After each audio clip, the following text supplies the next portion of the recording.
I think we all agree that Britain is in an absolute state. In 2019, a Loughborough curry house was shut down after food safety officers found it in a filthy condition during a routine inspection.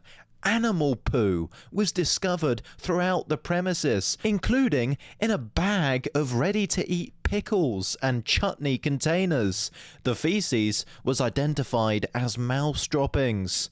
They also discovered filthy conditions inside the chiller, including mold growing on shelves and dirty fans blowing onto open food in the chiller. That is absolutely disgusting. But, as we all know, this is not an isolated case. There are many similar, enriching examples of restaurants and takeaways in the UK being absolutely filthy. The Taste of Khyber, an Indian takeaway in Birmingham, was investigated by health officials a few years ago, and on not one, but two occasions, it had to be closed down twice because of the conditions they found. Feces were found in food, and urine was even spotted on food preparation surfaces. The conditions in the establishment were repulsive and undeniably a threat to human health. The owner, Zahor Khan, was sentenced to 4 months imprisonment, suspended for 12 months and 60 hours of unpaid work.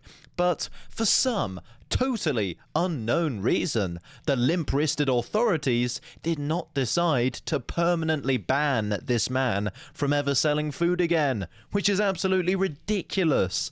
A 5-year-old knows that having urine and feces all over the food you're serving is not just unhygienic, but deadly. This guy didn't. How? It is absurd. He should be banned for life. Speaking of incidents involving poo, here is a rather shocking headline. Shoplifter kicked co-op worker, threatened man with syringe, then did a poo on hospital floor in a drug-fueled act.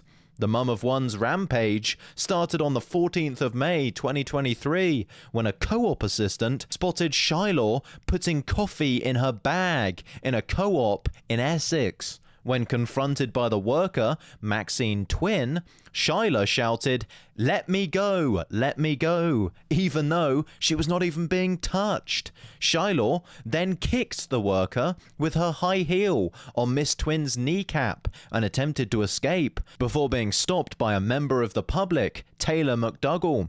But Mr. McDougall was then threatened with a syringe needle, reportedly used for Shiloh's drug habit, but he quickly disarmed her. Later on, police found a screwdriver, a broken bottle, and razor blades in Shiloh's bag. After being arrested, the woman was taken into police custody and then to hospital. It was there where Shiloh took a poo on the floor. The prosecutor said she was taken to the hospital and she defecated on the floor. The judge added that this was an extremely unpleasant act, which landed the woman with a £5,000 additional charge for criminal damage. Extremely unpleasant is a very light way of putting it. And how long was this woman sent to prison for? Literally just a single year. This woman should be in a bloody asylum. The policy of deinstitutionalization was one of the biggest mistakes we have ever made. People who deliberately poo on the floor after getting arrested for aggressive, drug-fueled behavior shouldn't be anywhere else but in a padded cell. That is just my opinion.